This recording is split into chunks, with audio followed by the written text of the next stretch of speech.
تمامشون سر هر خونه 20 تومن میتونن.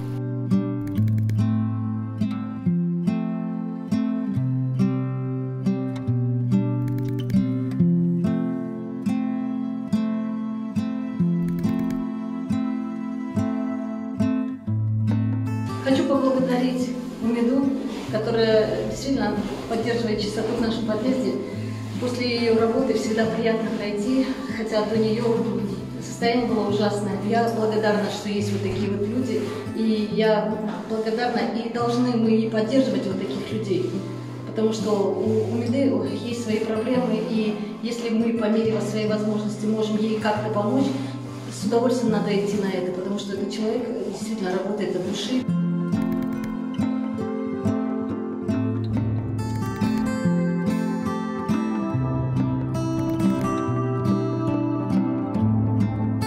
آدمی شرایط نداشته باشیم مثلا ما میفهمیم که خیرنگی خدمت بده نه که دروندت بتین مثلا محنت مینه محنت خدمت طلب مینه میتن بیچاره دادن بسیارش جمع کردن دادن 350 سوم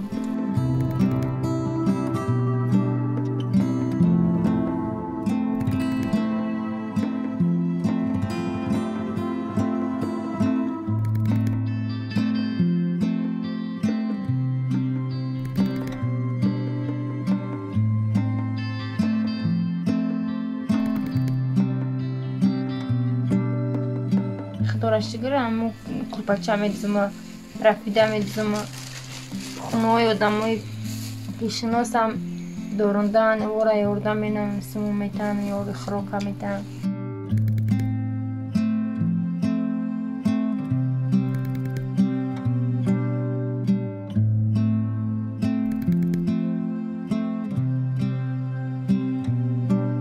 مادر تنهایم شم یادش مرده یادش پرت افتادم بودم تاش گریزش دیدم بچه‌ام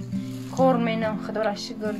نکه پولم دا مو خوردنش میرسه دا اپراسیون نمیرسه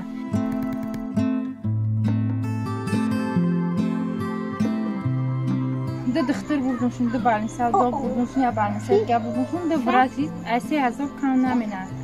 3000 باشه میگه هر چه اپراسیون میگه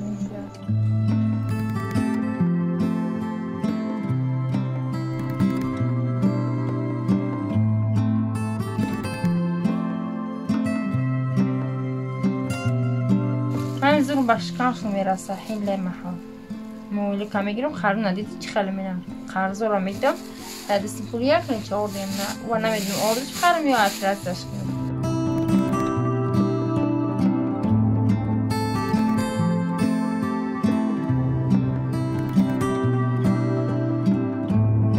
باید که امی را اطرات کنم که آینده مرد من نگم که اوچه ما را پرد مثال اهمیت نداد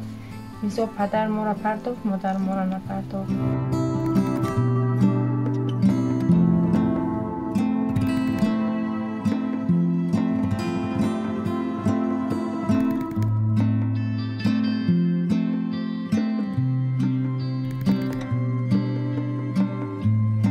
و 120 میخرم چای زمینی کندگیم 7 متر درازشه 1 متر پهمیش آوا میریزن سلفان در دقیقه سلفان کشیدگیم آوا میگیرم روی هم بر مینم یالا میخریم لباس میشویم سر میشویم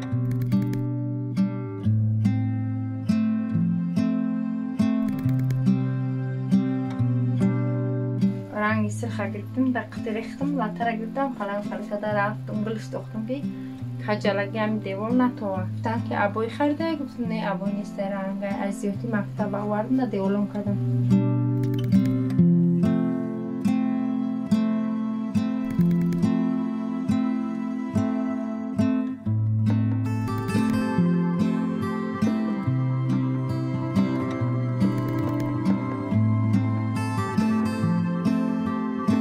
مثلا پدرشون نامرچید پرداخت 3 بچه من باید که من مرچم میورست مثلا در چیشون بخبر باشه های پستی بلندشون که همیون نگن که ما در مینه عراق موندیم هم پدر نیست هم مادر نیست